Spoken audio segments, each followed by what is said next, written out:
The Board of Managers, the joint meeting of the, no? Yes, joint board. Is that enough for a quorum for the joint meeting? That's a good question. You're right. Let's get Ms. Arizola in. Okay. It's really loud too today. This is great. Do we break out in song or? Well, we'll certainly call the Governance Committee to order.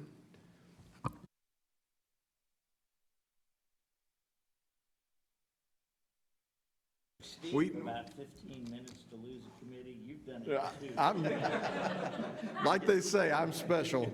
There are no items on the agenda that require a joint Board of Managers meeting, so this will be the Governance Committee meeting only.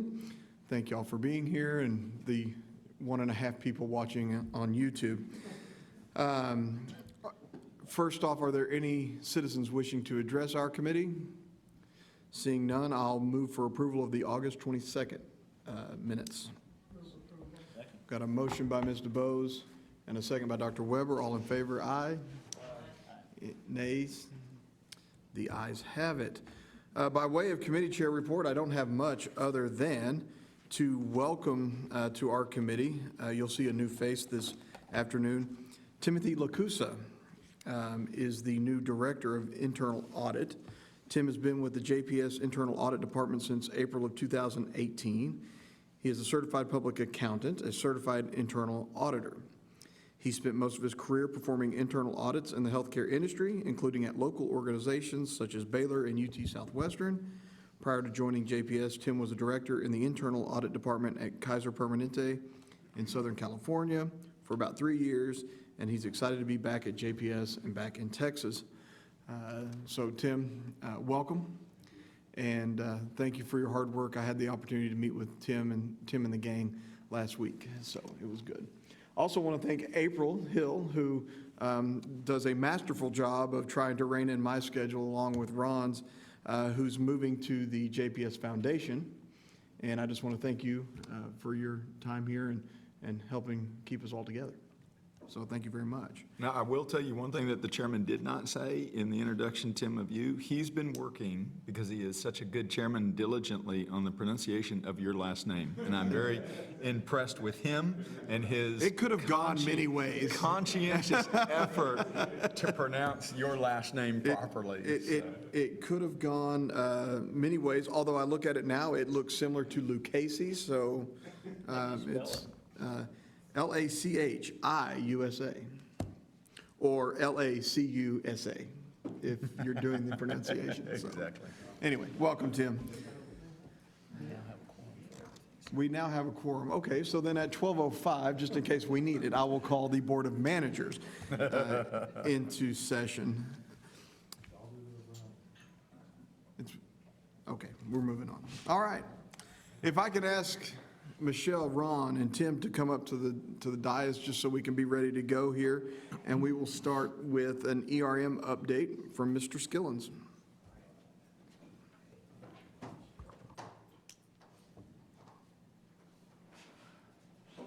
All right. Good afternoon. Make sure, let's see if we can. All right. Well, actually, the chairman actually stole a little bit of my thunder. I was going to start off with thanking April for her 3 years of service in the governance division and wishing her well at the foundation. I'd say step up for her, and congratulations to her. And we are interviewing other candidates to work with Roger to keep him in line. So, and good luck to each and every one of them. So far, the first 35 haven't met the muster, right, but we're on number 36. Right. Yeah, exactly. That was the first question April asked: is he there? And he said no, and she said good. All right. So the first update that I have, it's a little loud. The first update that I have is on enterprise risk management. So just as a grounding, this is the end of the 3rd year for our ERM program. When I started 4 years ago, we kind of started the first assessment a year after I started. So what we'd agreed upon again is that we would do a reassessment every 3 years to recalibrate whether these top risks are the right ones for JPS. And so we just completed the internal part of that process, and today's meeting is showing you what the results of that risk assessment are in terms of the top risks.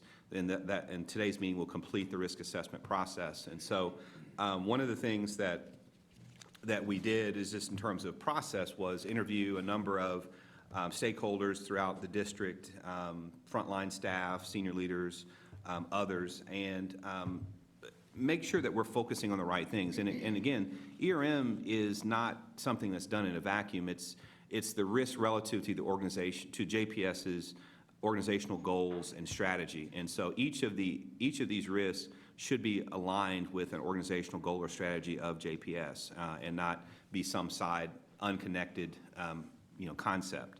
So that's the first thing. The second thing is, by way of review, one of the things I've been relaying to the board over the last several years is that we use the ASHRM framework, which is the American Society of Healthcare Risk Management. And surprisingly, ASHRM has gone away from their ERM framework as of this year, and they're now moving toward the more commonly adopted industry-wide framework of COSO, which is what I'm used to from an accounting standpoint. But they moved away from a specific healthcare risk management framework. It's curious, but so that they could align better with other industries outside of healthcare. So we'll make some adjustments accordingly to a little bit into how you'll see things. And then lastly, one of the things that's our goal this year to bring to you as governance in ERM is for all of these risks to be brought to you with this year with their executive owners as we do these risk profiles, so that you can get a real-time view of what is happening in each of these areas. And one of the things that we tried to do as an enhancement is link the maturity ratings for each of these to data. So it's not, we had 5 people say that we should be a 3 and 2 people said we should be a 1, so we'll make it a 2. That's very subjective. And so each of these we're linking to metrics and data, so that if you ask a question as to why the arrow is pointing to wherever it's pointing, we can point to data that would drive that. Does that make sense? So without further delay, the next slide covers what is the list of the top ERM risks. So basically we have 11 plus a new one, which is operating margin, that Sharon Clark has graciously volunteered to head up. Mainly because that's a bit of being a bit facetious.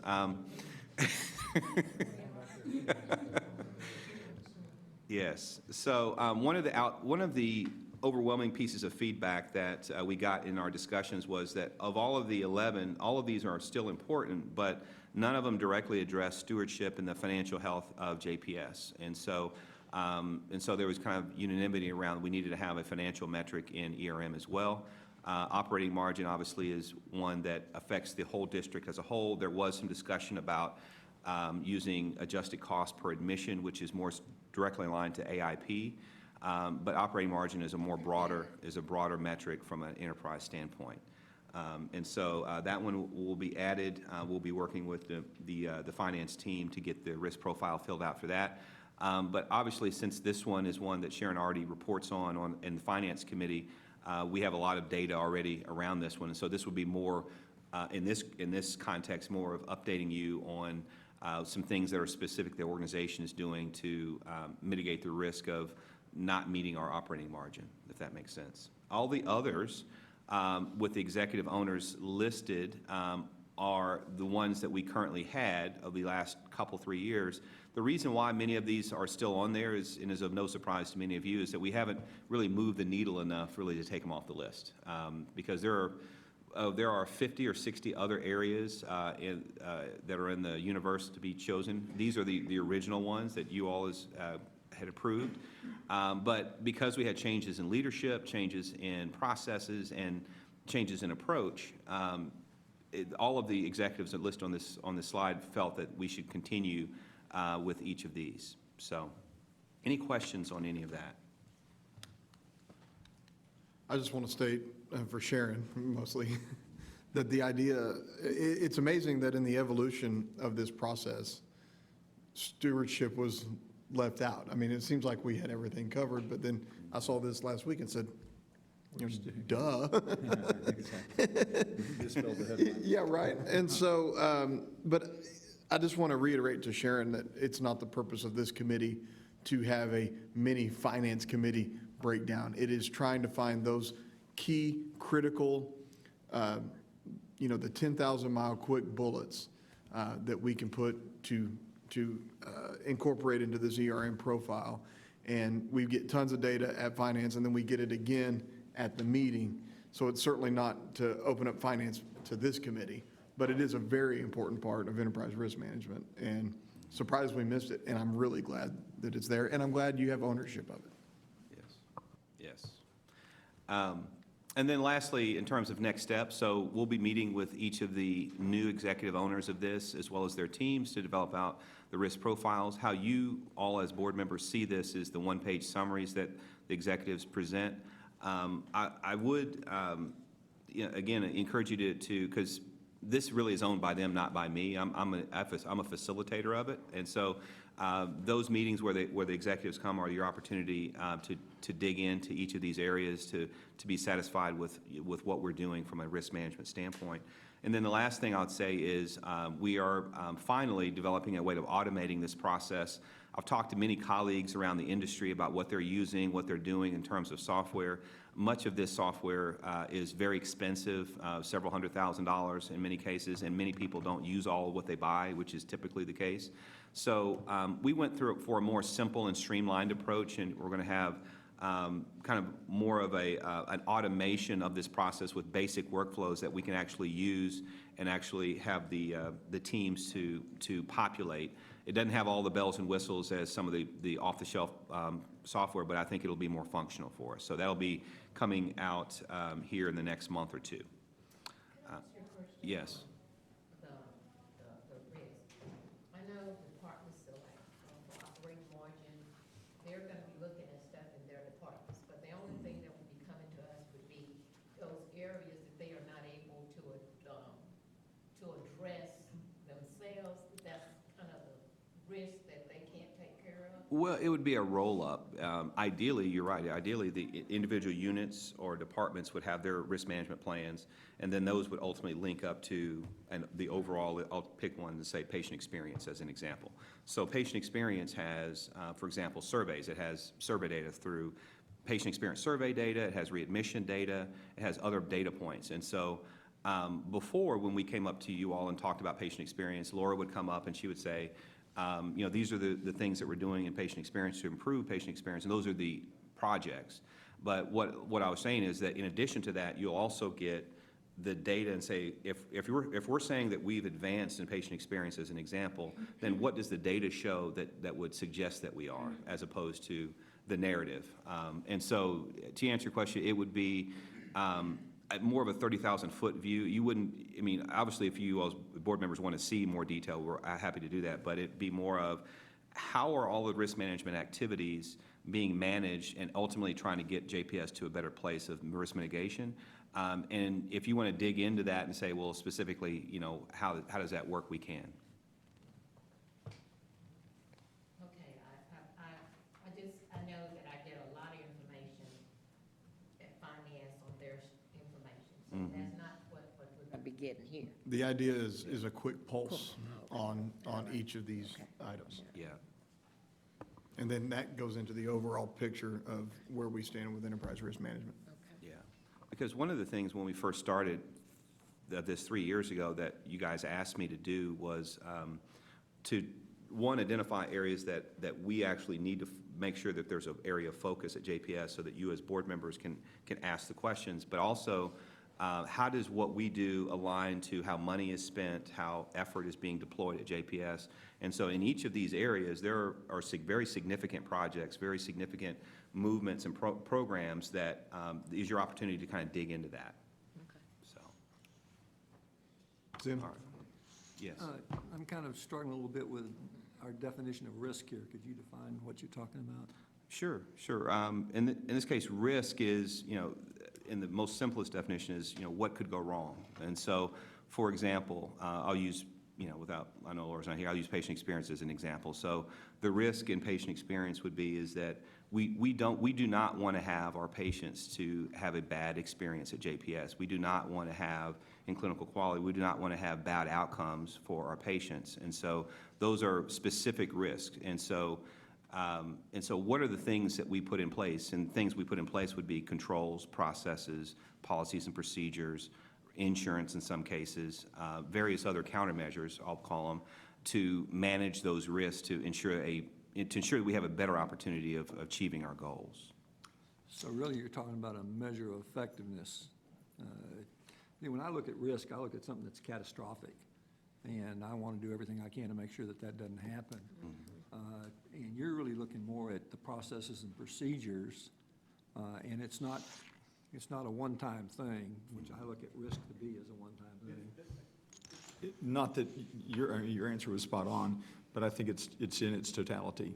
It is the actual operations and the efficiencies that audit team and that compliance team are going to review, but it's also those major occurrences that happen. For example, if we get somebody that is a perceived celebrity that comes into our facility and we have a HIPAA breach because people went in and decided to look at that medical record, then that's the team that's going to first know that. So you're going to have those episodic sort of catastrophe type situations, and then you're going to have the daily aspects of operation and what level of risk are we putting our employees or the enterprise in its whole. So it is, the answer really is yes to both of those. Yeah, It's daily activity, but it's also the catastrophic issues that we're going to face. Yeah, I understand the catastrophic is one of a kind occurrences that you don't want to have occur a second time. Right. I understand that risk assessment, but in the broader sense, there's just how are we doing our business and how can we do it better? Yes, sir. And it's, And I just have a little bit of trouble whopping that under risk, but I can Understand. relate to Yeah. the definition. it's As far as finding I holes in understand our it. armor. Yeah. And no, that's a good question. And on the catastrophic and the hazards that JPS face, the insurance program is a part of risk management as well. So I don't typically present that in this meeting, but in finance every year we go through what that would include. So, all right, Mr. Chair, that ends the compliance. Yes, go ahead ERM. with the Compliance. program. All right, so compliance program report. So I only limited the compliance headlines to two. Again, I didn't want to overemphasize the trouble that's happening out there in the industry, but there is a couple of things that I'll bring to light. One is very significant for healthcare entities. This first is a proposed rule that the OIG is proposing to revise the anti-kickback statute. And so the anti-kickback statute basically says that, that healthcare providers or others cannot get paid for referrals of patients. It's been in place for many, many years. And in anti-kickback statute, there are various what they call safe harbors, meaning that if a physician organization or a hospital system meet all of these criteria for a safe harbor, then they're guaranteed not to violate the anti-kickback statute. But if you don't meet all of those criteria, that you could be at risk for violating anti-kickback. And so one of the things that I brought to you as I've gone these headlines is various fines and penalties for people who did violate the anti-kickback statute. So what the government is looking to do, and as a proposed rule, is to revise this to expand the safe harbors that make for healthcare providers like JPS and others to provide a way of what they call a regulatory sprint to coordinated care, meaning that they realize that it's very onerous when you violate any kickback and that there's a lot of legal fees and other things that we incur to try to avoid that. And so they're trying to loosen that up a little bit, open up a number of additional safe harbors so that organizations can provide more, for ultimately be more patient-centered like we've been talking about. So being able to promote care coordination and value ultimately for patients as opposed to. Thank you. It is proposed, I will say that, so it has, but it's in a step in the right direction, for sure. And so I won't go into all of them, but it actually opens up 10 new safe harbors under the anti-kickback statute. The two or three that I'll bring to light that are somewhat relevant here is that they have one around patient engagement. So there's a proposed new safe harbor for certain tools and supports furnished to patients to improve the quality, health outcomes, and efficiency, which is great. Now, how you define that and what falls within that from a government context will be a whole nother set of legal questions, but I think that's also a step in the right direction. The other is cybersecurity. We've talked a lot about that here as well. It proposes a new safe harbor for donations of cybersecurity technology and service. So there are some organizations that just can't afford all the technology to mitigate against hacks and other kinds of things and breaches. And so there are organizations that wanted to donate or be able to pay or partially pay for cybersecurity technology, but that could have been deemed a violation of the anti-kickback statute if they had some kind of patient arrangement. And so this would potentially allow for that to occur. And then the last one, I think, particularly for our patient population, is local transportation safe harbor, where it says a proposed modification for the existing safe harbor for local transportation to expand and modify mileage limits for rural areas and for transportation for patients discharged from inpatient facilities. So as you all know, many of our patients have challenges with transportation. And so, theoretically, it doesn't go into the details of what this would mean. I mean, could you provide we do provide vouchers, for transportation vouchers, or could you expand that kind of program to provide access and transportation without violating some legal rule around the anti-kickback statute? So I think this is a positive direction. I will temper this by saying it is proposed, and it still will have to be passed by Congress, and given everything that's happening in Washington right now, I don't know whether or not that'll happen this year, but but it is a step in the right direction. So the second one is related to actually a violation of the anti-kickback statute, is the genetic testing company by the name of UTC Labs. UTC Labs, commonly known as RenRx, has agreed to pay nearly $42 million for violating anti-kickback statute, along with their three principals that founded the company, pay $1 million each for paying kickbacks in exchange for lab referrals for pharmaceutical testing and furnishing billing for tests that were not medically necessary. And this happened over a long period of time. It was very lucrative for the company, and they were actually, it wasn't even close. And we talked about safe harbors before, that it wasn't even close. They were straight out paying for kickbacks. So, all right. Yes. It is. All right, so I'm going to move now to the next topic, which is our Code of Conduct and Business Ethics. Okay, so up for consideration for your approval is a new document that is on your portal. We have the old Code of Conduct that was last approved in 2011 when Mr. Scott Fisher was our chair. He and Mr. Early signed the cover sheet of that Code of Ethics and Conduct. We also have the new proposed version and the red line version from Adams, Lynch, and Lofton on your portal. So I just want to talk about a couple of changes we've made to the document. The focus of that document started with the 5 pillars of excellence at that time: service, quality, people, finance, and growth. Now we've shifted. A lot of the focus of it is really around the 3 rules of the road, which we emphasize here.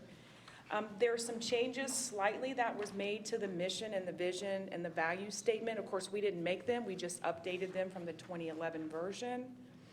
The document itself has gone from 20 pages to 16 pages. We wanted to make a focus on a principles-based and take out a lot of the detail and refer to a lot of policies instead. And then finally, what we are going to do is have an annual acknowledgement electronically as part of our computer-based learning tool. And every year, the workforce will acknowledge receipt and understanding of that document. That is certainly a leading practice to do. So if there are no other questions on the changes of the document itself, what would happen is if this was approved, it would go back to Community Affairs, and they would rebrand it with Mr. Powell's signature, cover sheet with Mr. Early, you would together, and then it would be disseminated in several locations. This document's given out at new hire orientation or whatever. Okay.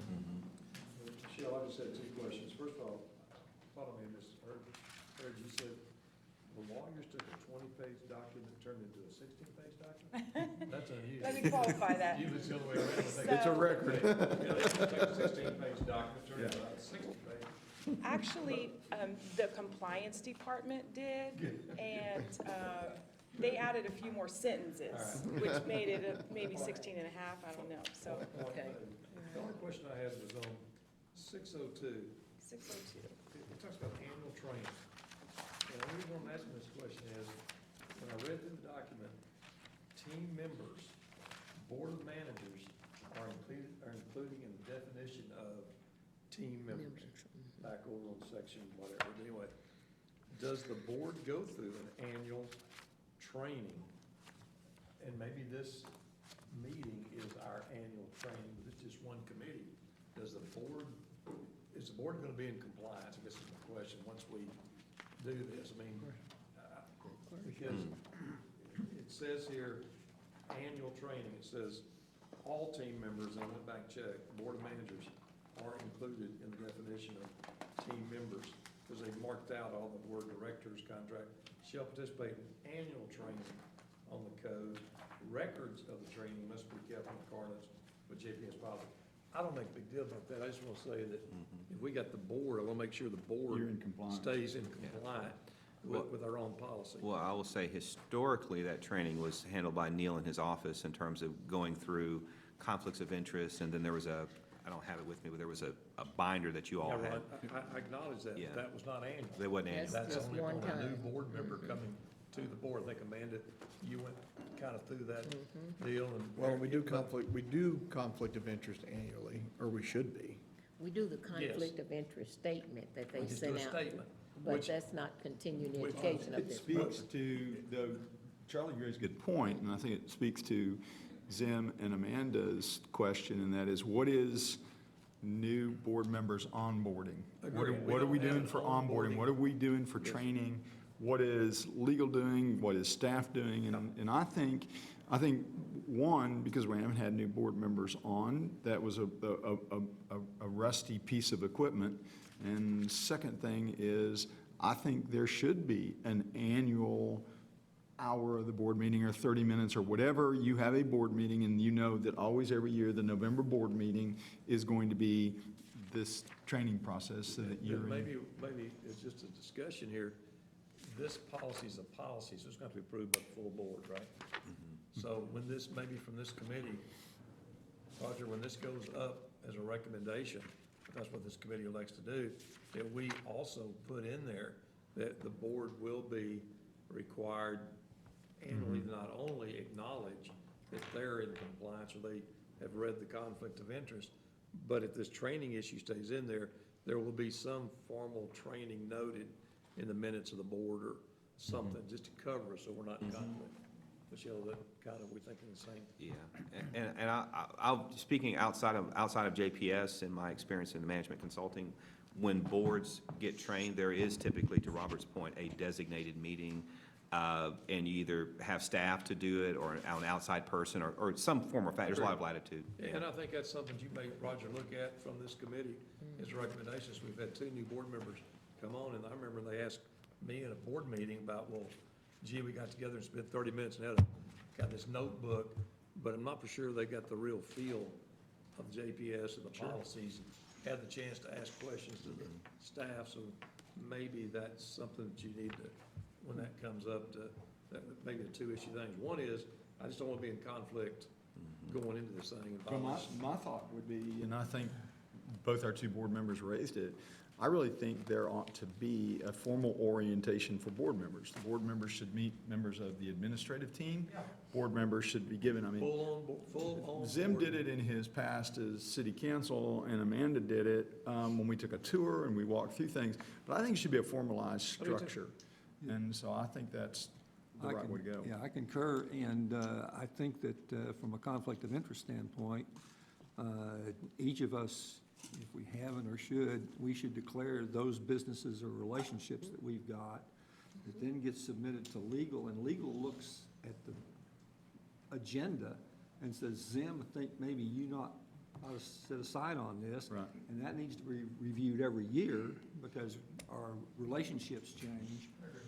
But there needs to be a formal declaration that we make on those businesses that we're in or relationship that we're in, so that, because sometimes we're not smart enough to know that we got a conflict here in what's being presented. And Jim, like you made a very good point.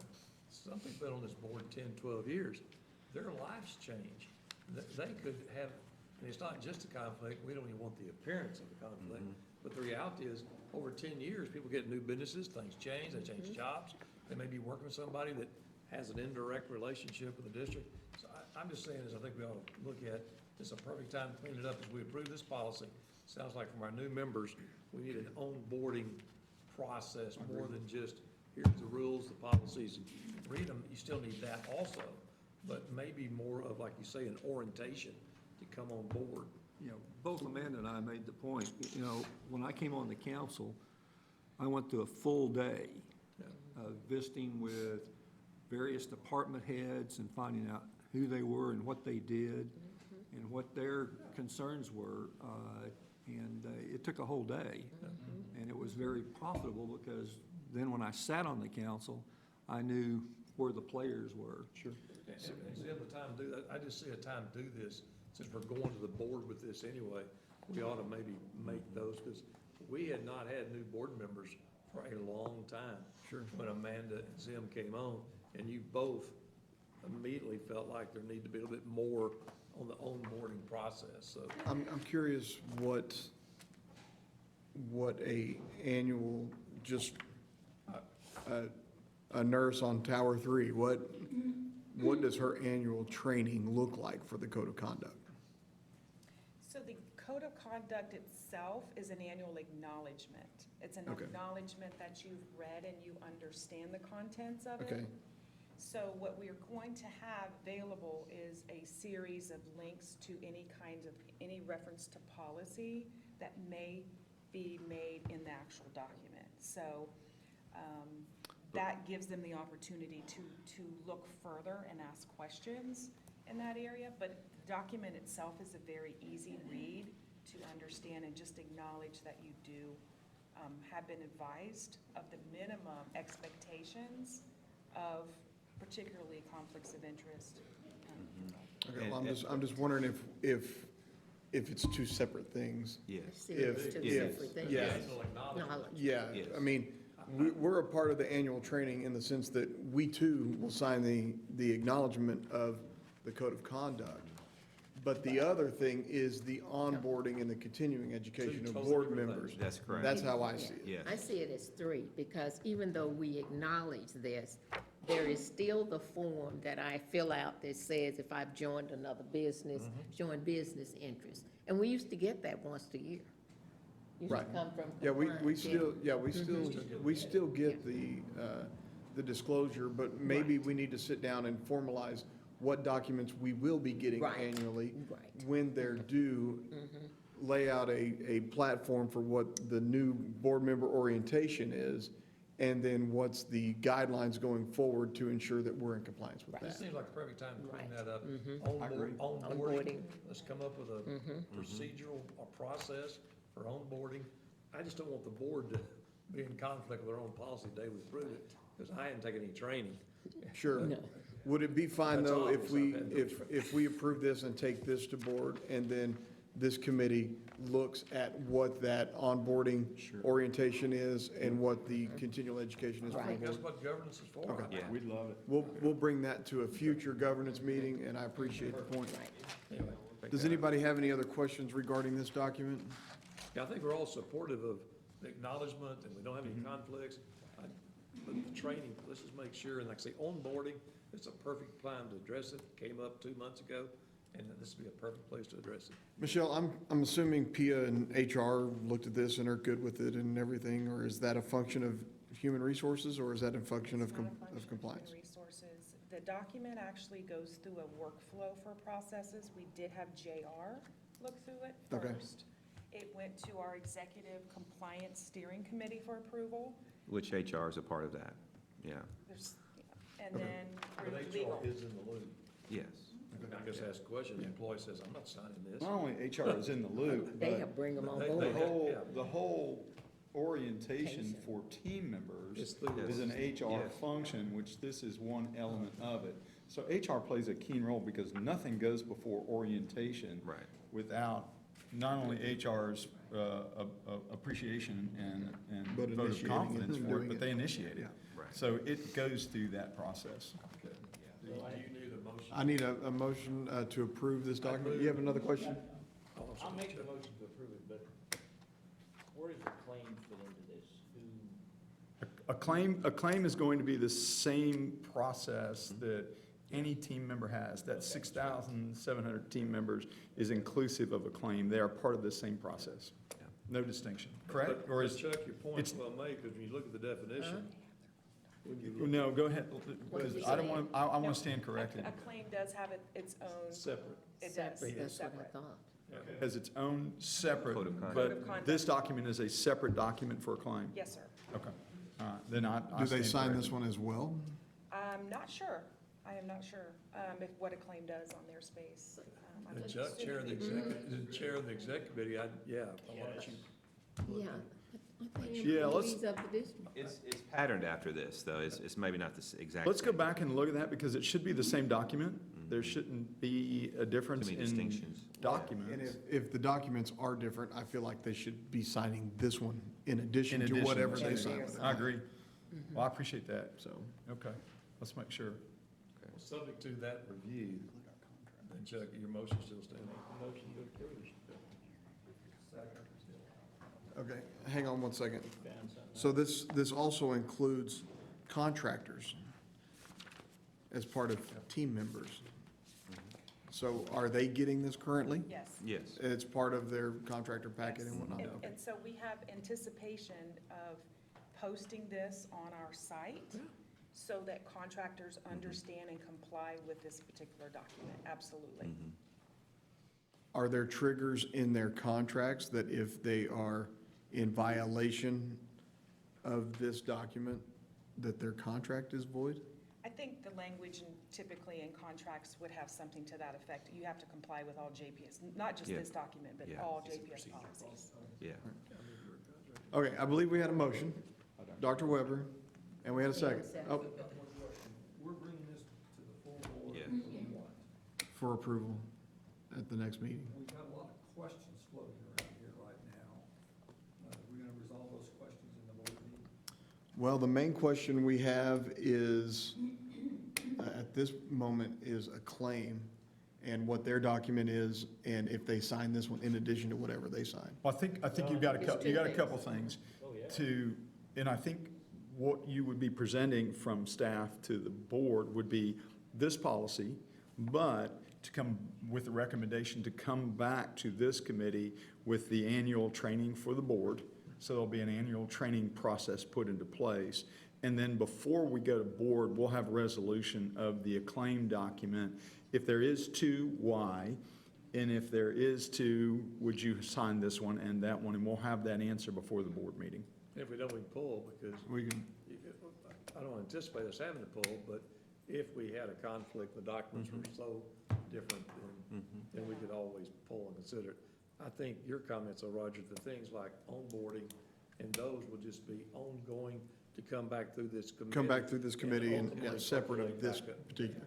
We'll sign this document annually with our conflict of interest statement, but the onboarding and the ongoing continuing education for board members will be something else that we'll discuss in the governance committee. The reason I ask the question is that for us on the board, conflict of interest has a more unique requirement than it would be for a normal employee. We need to declare that every year.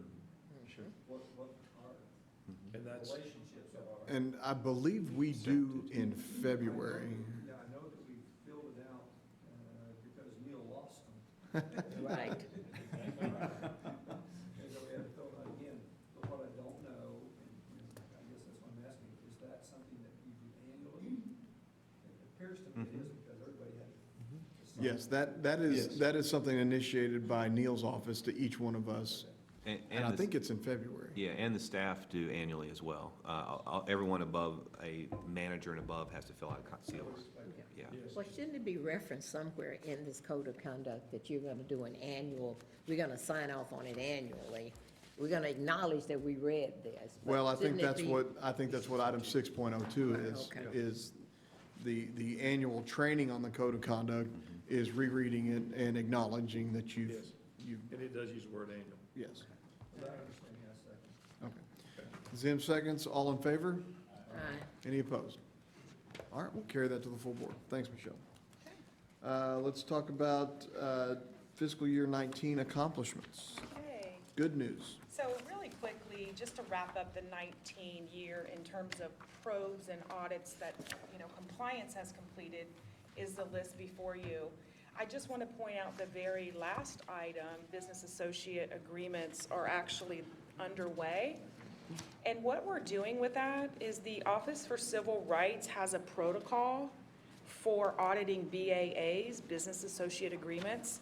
And what we need to be able to do is produce a list, a very accurate and complete list of our business associates and the services that they provide JPS. And so that is underway now, and I anticipate that in February, we will bring that back to you for results. Moving on to some other key accomplishments from compliance is we have revamped compliance and HIPAA training for new employees. With that said, we talked a little bit about here. We have a privacy official that briefs new employees when they're hired, and she does talk about HIPAA. She talks about conflicts of interest, and she talks about, again, this particular code of conduct or ethics that's going to be coming forward. The second one is we've launched a new conflict of interest system. And what's significant about that, we've had that in the past, but this particular system allows us to link to Open Payments Database. You might have heard that as the Sunshine Act. And what that is, it's a congressionally mandated transparency program where all the manufacturers, drug suppliers have to report the payments that they have provided to providers and teaching hospitals. And so what we're able to do then is to easily go through that and determine whether or not we've had those conflicts revealed and whether or not they present a conflict to JPS.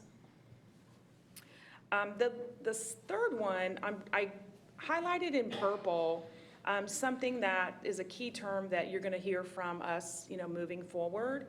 And we've established a compliance subcommittee.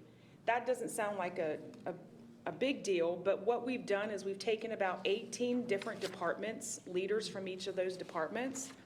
And what we're going to do is provide this board with a combined assurance. And I defined that myself. I just thought about long and hard about how I would define this, and here's what I've come up with to try and make it pretty simple. A combined assurance model is going to be in place so that you can be better informed, have a greater level of confidence that compliance is embedded in the organization, that risks are mitigated and monitored beyond what you see and approve in the annual compliance work plan. And all that to say is what we're doing is we are sort of enforcing compliance around the organization by having those folks send us documentation on what they're doing from a compliance perspective on a monthly, quarterly, or annual basis to meet the intent of certain regulations, regulatory requirements, billing requirements. And what I would say around this is that, compliance is essentially, at JPS is 6 people, to be honest. It's Michelle and I, and we have 4 or 5 staff. And so essentially at all places that are of any size, you have people doing good work around JPS every day that you could call compliance-related activity. That's a part of their job. And so combined assurance helps us, one, get credit for all the good work that we have a visibility to some of those activities from a monitoring standpoint, and to see any gaps that there may exist that we don't have staff working on. So It's a leading practice, certainly, in the compliance industry to have a combined insurance model, but it's a lot of work because it requires a lot of communication with a lot of different stakeholders. So if I was to simplify this even further, it's oversight of the oversight. It would be what? Well, Oversight of the oversight. Yes, oversight, absolutely, yeah, Okay. yeah. While I've got the microphone going here, back on audit, I'm sure you got audit schedules, Yes, sir. and I assume these audit schedules are either a yearly one, if it's something you really need to keep track of, or it's staggered in years so that some of them you may do 2 years or 3 years before you do an audit. I assume you do the same thing here? We have a huge inventory, so yes, we actually prioritize every year which audits we want to perform, and we bring it to the So committee. you're only talking about inventory? No, that's a figure of speech. No, inventory, All an right, inventory we're of all the inventory. things we can audit. Okay, my point is, in any major, large business, you've got certain things you need to look at yearly. They're high priority, high risk. Then you've got other things that you don't need to look at that often, and so you pick a period of time, like 2 years or 3 years, and every 3 years you go to this one and you do an audit. Unless something happens, and you then do an adjunct audit to go do it. I assume you've done the same thing, because if you did audits on everything every year, we couldn't hire enough staff to go do Exactly, that. exactly. So to tell you how we do it at JPS is exactly how you described it, and that's a very common practice. And compliance is the second line of defense, and so we do stuff every year, and we have to look at certain things every year. So code of conduct, coding and billing audits, because those are high risk, and they are every year. HIPAA, those are things that we have to do as what we call program requirements in order to maintain compliance. Internal audit does periodic evaluations, and those would be evaluations based upon a risk assessment. And so the internal audit would be on top of compliance, saying, okay, there are certain things that we have to maintain every year, and internal audit does some things every year as well. But these based upon risk and historical, we look at these as well. Yeah.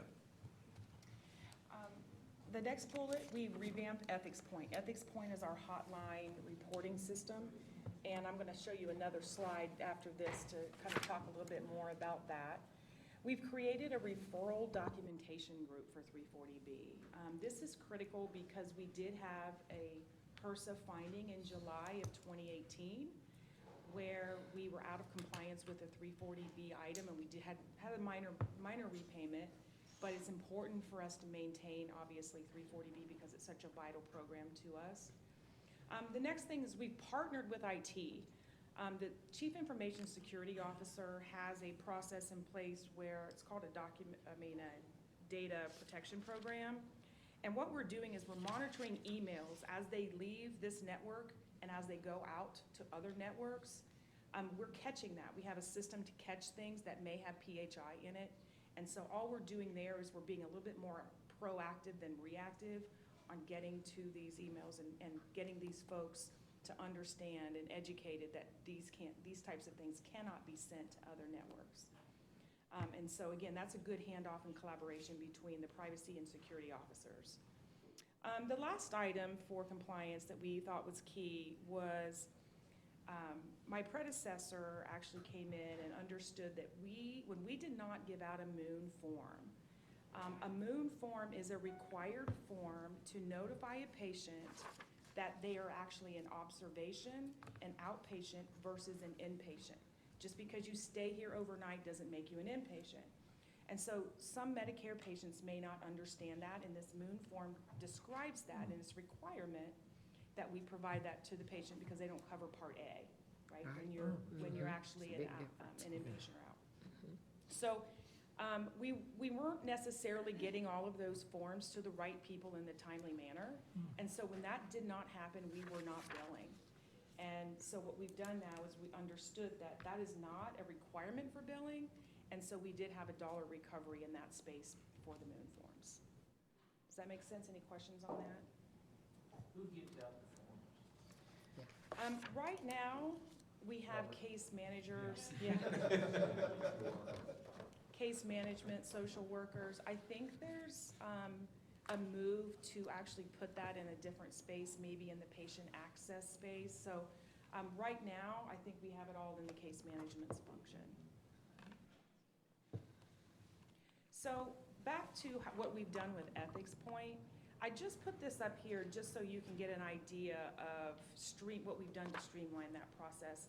As you can see, 3 fiscal years here, and the number of Ethics Point cases we've received has gone down 40% from 17 and another 30% or so from 18.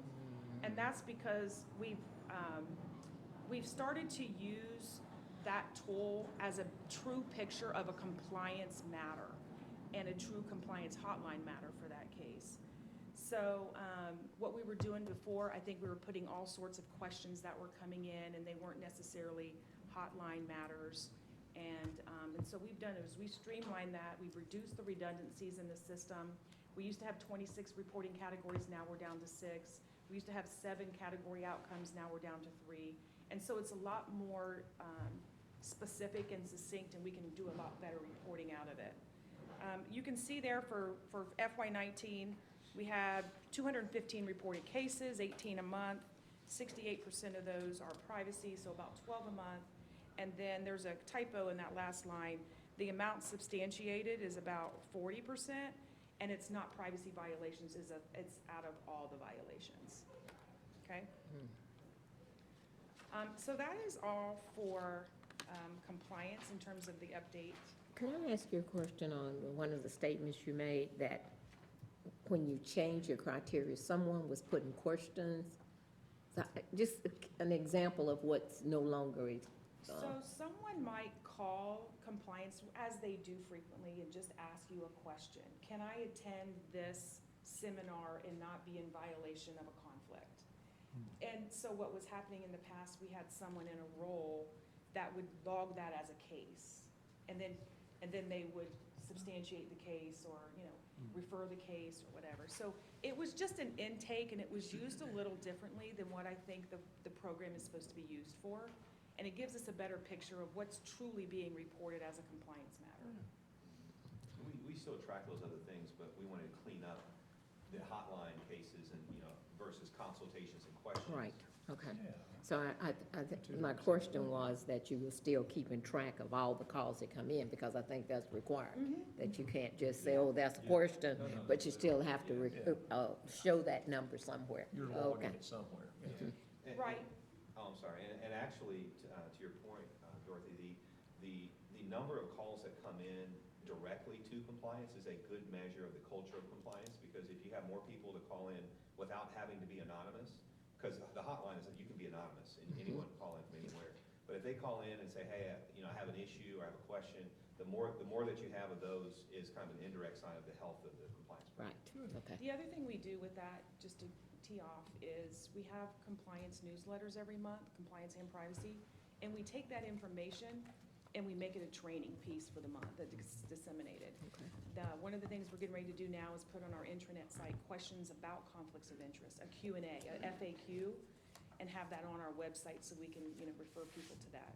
The other thing we do with that information is we try and put the amount of time it's spent for us to do the research to answer those questions, because at the end of the year, when we present our work plan to you, we have to have a time basis, for how much of our time is being spent on research and questions and fielding questions from the workforce, so that we can take a certain percentage of our budget and understand we need to build that in to our time. Okay, so if we. We're on item C now, 5C. Okay, so also on your board portal are 2 documents, an old and a new proposed internal audit charter. And I know you've heard me mention several times in the past about internal auditing standards, IIA standards. And one of the things that we've done, and what you've approved for next year in 2020, is a quality assurance review of internal audit per the internal auditing standards. And one of the first things that they are going to do is ask us for this charter. And has the board reviewed it? When was the last time they reviewed it? And have they approved this document? And so I did bring this forward in 2014, and you approved it at that particular time, but it is an internal policy. Some of the things that are in the charter or the internal audit charter is, we just recently added the department mission to it. It absolutely needs to address the independence, objectivity, and reporting of internal audit, and making sure that that remains independent, because if it is not, then internal audit is not effectively a third line of defense. It also outlines some departmental responsibilities, such as our duty to follow up on audits, and you'll hear from that a little later in the presentation from Tim. And it also allows us to do consulting engagements as well as audits. So those are a little bit different, and we'll talk a little bit about that a little bit later as well. Audits come to this board, they're approved on the plan, we give you those results. Consulting and advisory engagements, it's the same term. Those are typically requested by management for assistance. And so that is it takes a different path on our process. So if there are no questions, I would request that the board approve the Anybody have any questions regarding the charter? And this is simply a compliance function. This is not a board function, but an item necessary for internal audit. for internal audit. With no questions, I'll move or ask for a motion. There must be something that cheer. Yeah, yeah. All right. Got a motion by Zim and a second by Dr. Weber. All in favor? Any opposed? Thank you. So what I'm going to do now is turn it over to Tim to talk a little bit about internal audit. He has done a tremendous job with internal audit since he's been here, and this is going to be his first presentation to the board, so. Y'all be nice. Be nice. Well, thanks, Michelle. It's good to be here. So similar to what Michelle covered on the compliance side as far as achievements for FY19, I also wanted to share achievements on the internal audit side. First one up here that we're really excited about is we were able to transition one of our two existing senior auditors to a role that's really focused more on data analytics now. And the reason we're really excited is Michelle and I are firm believers that effective data analysis really drives those value-add audits and the audits you really get the meaningful results from. This individual will be a shared resource between internal audit and compliance, and it will really help streamline our data analysis across the whole division, compliance, internal audit, and ERM. And then one really big part of this role that we are hoping to establish is ongoing and continuous monitoring. So you're familiar with our audit process right now. We'll complete an audit, we'll come back and do a follow-up audit just to make sure all of the corrective actions are complete, all of the risks were addressed. What we like to do where we can based on the data is ongoing, instead of a one touch point follow-up, ongoing process to continually be following up on these, especially the higher risks from our audits that were identified. So that's something we're really excited to get established as part of this new role as well. Next one, from a cost savings standpoint from FY19, on the patient transportation audit, we identified a $30,000 a year recurring invoice from CareFlight that we determined through going through the contract, actually reaching out to CareFlight's CEO, that this invoice actually is no longer applicable. So going forward, we will no longer have this invoice coming through. You'll all have Christmas bonus checks now. Do we pay an annual fee to CareFlight? We do not. Okay, so what was this then? This was related to member dues back in 2005, and there was a contract at that time related to this. I think there was probably some confusion, some assumptions that this, kind of continued over the years. But as we dug into the contract and had the conversation with CareFlight, we determined that in fact, the member dues are no longer applicable. So we've been paying this up until now?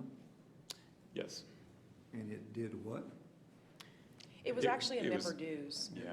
Member dues. was member dues. To be a member that had what all of us here and legal don't like is the evergreen clause. So it was just constant until audit caught it, it was just getting paid.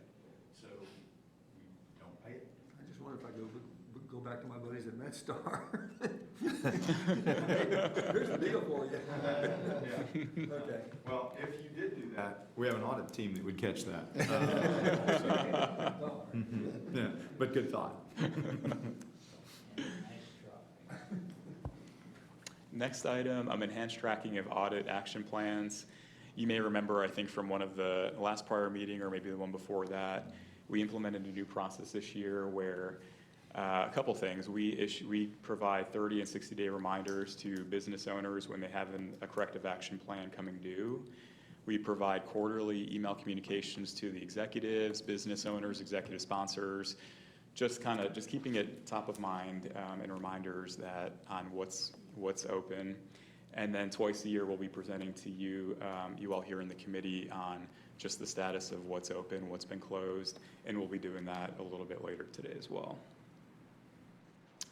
Tim, real quick, can you talk Sure. about the EPIC clarity certification process? Because I thought that was a really creative deal. Yeah, so for The time our new data analytics manager, in order for her to get the data she needs from Epic, so we can have an efficient and robust process, she is currently enrolled in it's called clarity certification through Epic. So getting access to the reporting tools, she'll be able to go in there and get us all the data we need from Epic without having to reach out to IT and other areas, which kind of holds up the process sometimes. So having that direct access to the data will be great. I thought that was a really cool efficiency move. Yep. Good. And then the last one here, similar to years past, continued high scores in our client surveys, and we'll actually talk a little bit more about that on the next slide here. So you can see we've got the 3 audits that we sent client surveys for. You can see how many surveys were sent, how many actually got returned, and then the results down in the graph below. Our goal is a 4.25 out of 5 overall rating per audit. So we were well above that for all 3 audits listed here. One thing I'll point out, you might notice between high-level disinfection and patient transportation, the number of surveys that were sent jumped significantly. And part of that was related to patient transportation. We did just talk to a lot of people in a lot of departments on that one. But the main piece there was, Ms. Dubose, I think you had some feedback at a prior meeting on, in the past, we would send survey results only to those individuals that we really worked mostly with on the audit. And your feedback was, really everyone should be getting a survey. So what we've done in the meantime, in between those 2 audits, was create a shorter version survey that we'll send to those individuals. We may just meet with them once, maybe twice on an audit. So they at least have some way to provide some feedback on working with us on the audit. And then the next slide here, we do have a question on both of our surveys, the full survey and the short survey. And the question is, what did you like or dislike about the audit process? These are actually all of the free text comments that came in for that question through the year.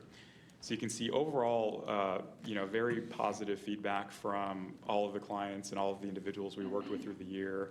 Couple areas of feedback. You can see in the top right, an individual thought the process was too long at a couple weeks.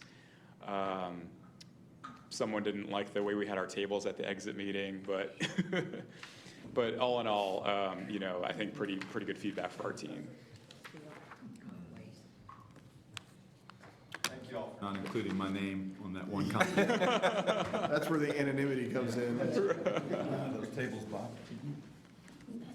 I think it's great. Does anybody have any questions about FY19 achievements?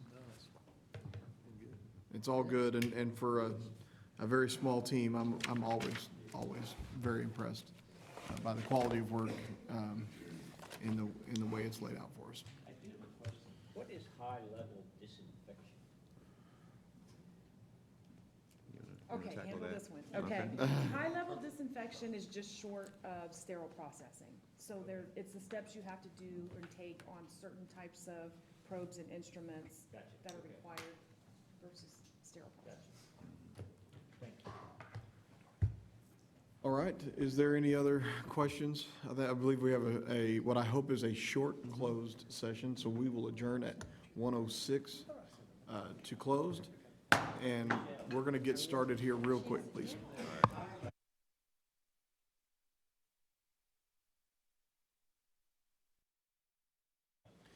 I want to thank you all for attending. We're back from close with no further business. We stand adjourned.